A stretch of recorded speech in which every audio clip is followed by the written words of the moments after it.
Hi friends, നമസ്കാരം. തുടക്കക്കാരെ സംബന്ധിച്ച് അല്ലെങ്കിൽ കൂടുതൽ എക്സ്പീരിയൻസ് ഇല്ലാത്തവരെ സംബന്ധിച്ച് പൊതുവേ എല്ലാ കാര്യത്തിലും ഒരു ആകാംക്ഷ ഉണ്ടാകുമല്ലോ. ഇതിൽ മാത്രമല്ല, പൊതുവേ എല്ലാ കാര്യത്തിലും എന്ന് വെച്ചാൽ നമ്മളിപ്പോൾ ഒരു വാഹനം ഓടിക്കാൻ പഠിക്കുമ്പോൾ അത് ശരിയാകുമോ, അല്ലെങ്കിൽ ശരിയായിട്ട് എനിക്ക് ഓടിക്കാൻ പറ്റുമോ എന്നുള്ളൊരു ആകാംക്ഷയുണ്ട്. അതുപോലെ നമുക്കിഷ്ടമുള്ള കാര്യമാണെങ്കിൽ ആകാംക്ഷയും ആശങ്കയൊക്കെ കൂടുതലായിട്ട് തോന്നും. അപ്പം ഞാനിതിനകത്ത് കുറച്ച് മെത്തേഡുകളെക്കുറിച്ച് പറയാം. തുടക്കക്കാർക്ക് ഗുണകരമാണ്. അതിനു മുമ്പ് ഈ ചാനൽ ആദ്യമായിട്ട് കാണുവാണെങ്കിൽ ഒന്ന് ലൈക്ക് ചെയ്യണം, സബ്സ്ക്രൈബ് ചെയ്യണം, പിന്നെ അയക്കാൻ പറ്റുന്ന കൂട്ടുകാർക്കൊന്ന് അയച്ചു കൊടുക്കണം കേട്ടോ. ഇപ്പം നമുക്കിഷ്ടപ്പെട്ട ഏതെങ്കിലും ഒന്നോ രണ്ടോ മെത്തേഡുകൾ മിക്കവാറും ദിവസങ്ങളിൽ നമ്മൾ യൂസ് ചെയ്യുവാണെങ്കിൽ അത് ചെയ്യാനുള്ളൊരു ടെൻഡൻസി ഉണ്ടാവും. അത് തന്നെയല്ല, അത് ചെയ്യുമ്പോൾ നമുക്കൊരു ഈസിനെസ് തോന്നും.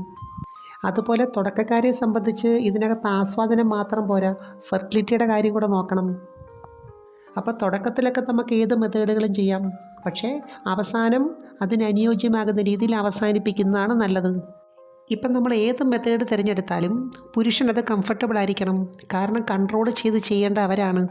പുരുഷൻ നിന്നുകൊണ്ട് ചെയ്യുന്ന മെത്തേഡ് വളരെ കംഫർട്ടബിളാണ്. കാരണം ഈ ഒരു മെത്തേഡ് ചെയ്യുമ്പോൾ അതിൻ്റെ പൂർണ്ണ നിയന്ത്രണം അവരുടെ കയ്യിലാണ്. പുരുഷനെ സംബന്ധിച്ച് അങ്ങനെ ഒരു കാര്യമുണ്ടല്ലോ, ഏത് കാര്യത്തിനും പൂർണ്ണ നിയന്ത്രണം അവരുടെ കൈ വരുമ്പോൾ ആത്മവിശ്വാസം വർദ്ധിക്കും. തന്നെയല്ല, ഈ സമയത്തുള്ള സ്ത്രീയുടെ കിടപ്പ് ഒരു വ്യായാമത്തിൻ്റെ എഫക്റ്റ് ഉണ്ടാക്കി കൊടുക്കുന്നുണ്ട്. ചിലപ്പോൾ നമുക്ക് തോന്നും ഈ മെത്തേഡിനകത്തൊക്കെ ഇത്ര വലിയ പ്രാധാന്യം എന്താണ്, എങ്ങനെയെങ്കിലുമൊക്കെ അങ്ങ് ചെയ്താൽ പോരെയെന്ന്. എന്നാൽ അങ്ങനെയല്ല. പങ്കാളികളെ സംബന്ധിച്ച് സ്ഥിരമായിട്ട് 2 പേര് മാത്രമാണല്ലോ. അപ്പം നമുക്ക് ചെയ്യുന്ന രീതിക്ക് മാത്രമാണ് ഇവിടെ മാറ്റം വരുത്താൻ പറ്റുന്നത്.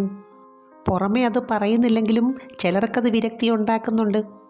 അപ്പോൾ ഈ ഒരു രീതി പുരുഷനെ സംബന്ധിച്ച് കൂടുതൽ സമയമെടുത്ത് ചെയ്യാൻ പറ്റും.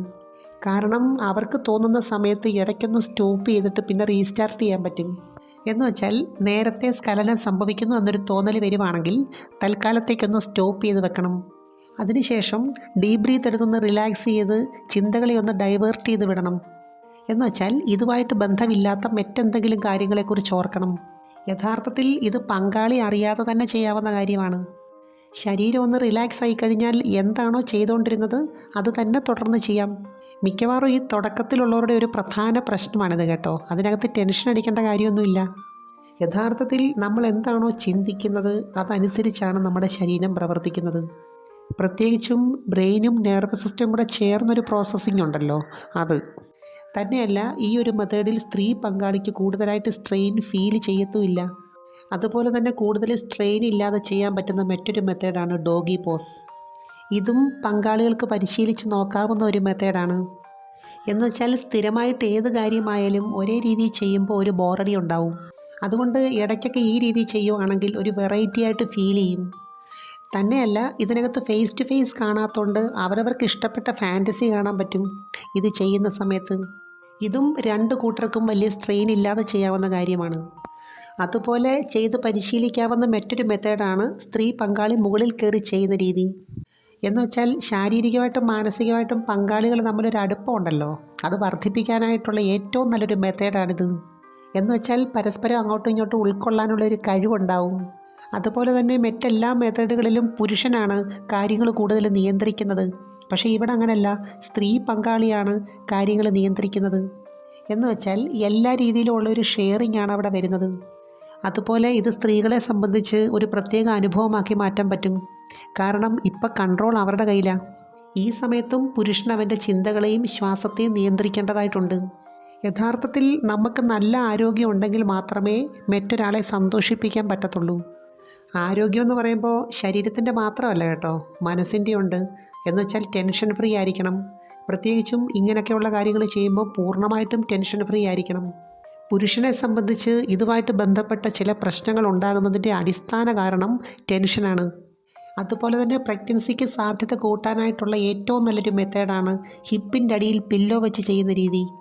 അതുപോലെ തുടക്കക്കാരെ സംബന്ധിച്ച് ഈ രീതി ചെയ്ത് അവസാനിപ്പിക്കുന്നതാണ് നല്ലത് കേട്ടോ. അതുപോലെ തന്നെ അവയവങ്ങളുടെ വലിപ്പ വ്യത്യാസത്തെക്കുറിച്ചുള്ള ആശങ്ക ഇപ്പോഴും പലർക്കും ഉണ്ട്. നമ്മളിപ്പോൾ ഒരു 10 പേരുടെ എടുത്തു കഴിഞ്ഞാൽ 10 തരത്തിലുള്ള രൂപവും വലിപ്പവും കാര്യങ്ങളും ഒക്കെ ആയിരിക്കും. എന്ന് വെച്ചാൽ നമ്മൾ വീഡിയോയിൽ കാണുന്ന പെർഫോമൻസിനെ നമ്മുടെ പെർഫോമൻസുമായിട്ട് കമ്പയർ ചെയ്യരുത്.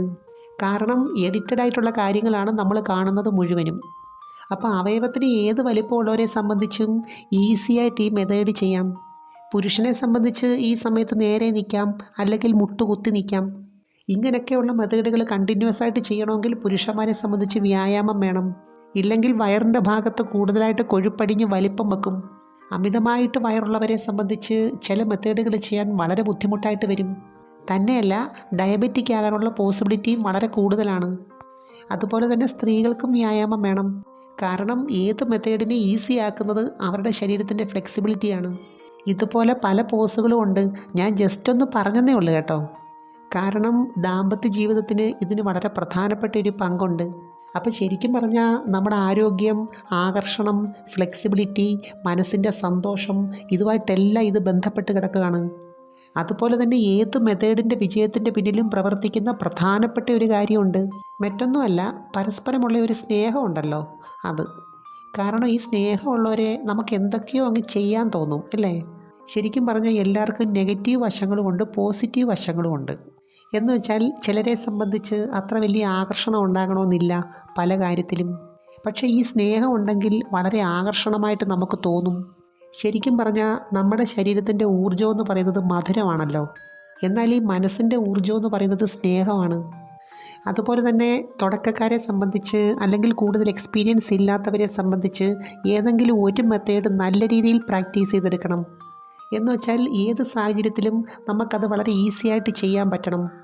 അതുപോലെ ടൈമിങ്ങിനകത്തായാലും ഒരു കൺട്രോൾ ഉണ്ടാകണം. ഞാൻ പ്രത്യേകിച്ച് പുരുഷന്മാരുടെ കാര്യമായി പറയുന്നത് കേട്ടോ. ഞാനിത് പറയാൻ കാരണം ഓരോരുത്തരുടെ ശരീരപ്രകൃതം ഓരോ തരത്തിലാണല്ലോ. അപ്പോൾ നമുക്ക് ആത്മവിശ്വാസം തരുന്ന പോസുകളുമുണ്ട്, നമുക്ക് ആത്മവിശ്വാസം തീരെ ഇല്ലാത്ത പോസുകളുമുണ്ട്. ഇപ്പം നിങ്ങൾക്ക് തീരെ ചെയ്യാൻ പറ്റാത്ത ഒരു മെത്തേഡാണെങ്കിൽ അത് ചെയ്യാതിരിക്കുന്നതാണ് നല്ലത് കേട്ടോ. ഒരുപക്ഷെ നിങ്ങളുടെ കൂട്ടുകാരനോ കൂട്ടുകാരിക്കോ ഈ മെത്തേഡ് വളരെ ഈസി ആയിരിക്കും. അതുകൊണ്ട് തന്നെ ആ രീതിയെക്കുറിച്ച് വളരെ പോസിറ്റീവായിട്ടായിരിക്കും നിങ്ങളോട് അവർ പറയുന്നത്. അതുപോലെ തന്നെ നിങ്ങൾക്ക് പറ്റുന്ന ചില രീതികൾ അവർക്കും പറ്റണമെന്നില്ല. അതുകൊണ്ട് ഇതുമായിട്ട് ബന്ധപ്പെട്ട പല കാര്യങ്ങളുണ്ടല്ലോ. അതിലൊന്നും തന്നെ മറ്റുള്ളവരുടെ ലൈഫ് സ്റ്റൈലിനെ നമ്മൾ അതുപോലെ കോപ്പി ചെയ്യാതിരിക്കുന്നതാണ് നല്ലത്. ഉദാഹരണത്തിന്, ഇപ്പം നിങ്ങൾക്ക് 2 പേർക്കും ഒരു പ്രത്യേക രീതിയോട് താല്പര്യമുണ്ട്, നിങ്ങൾക്ക് വളരെ ഇഷ്ടമാണത്, നിങ്ങൾ വളരെ പോസിറ്റീവായിട്ട് അതിനെ കാണുന്നത്. എന്നാൽ എല്ലാവരോടും തുറന്ന് പറയാൻ പറ്റുന്ന ഒരു മെത്തേഡും അല്ല. ഈ സാഹചര്യത്തിൽ അതിൻ്റെ ശരിതെറ്റുകളെക്കുറിച്ച് നിങ്ങൾ കൂടുതൽ ചിന്തിക്കേണ്ട കാര്യമില്ല, അതിനെക്കുറിച്ച് ആരോടും ചോദിക്കേണ്ട കാര്യമില്ല. കാരണം ഈ വ്യത്യസ്തമായ മെത്തേഡുകളൊക്കെ നമ്മൾ ചെയ്യുന്നത് ഇതിനകത്ത് നമുക്കൊരു എക്സൈറ്റ്മെൻറ്റ് ഉണ്ടാക്കിയെടുക്കാനാണ്. ഈ എക്സൈറ്റ്മെൻറ്റ് തന്നെയാണ് നമ്മളെ വീണ്ടും വീണ്ടും ഇത് ചെയ്യാനായിട്ട് പ്രേരിപ്പിക്കുന്നത്. എനിവേ, നമുക്ക് മറ്റൊരു വീഡിയോയുമായി വീണ്ടും കാണാം. അപ്പോൾ ചാനൽ സബ്സ്ക്രൈബ് ചെയ്യാൻ മറക്കരുത്, ലൈക്ക് ചെയ്യണം. പിന്നെ അയക്കാൻ പറ്റുന്ന കൂട്ടുകാർക്കൊന്ന് അയച്ചു കൊടുത്തോ കേട്ടോ. Thanks for watching. See next time. By.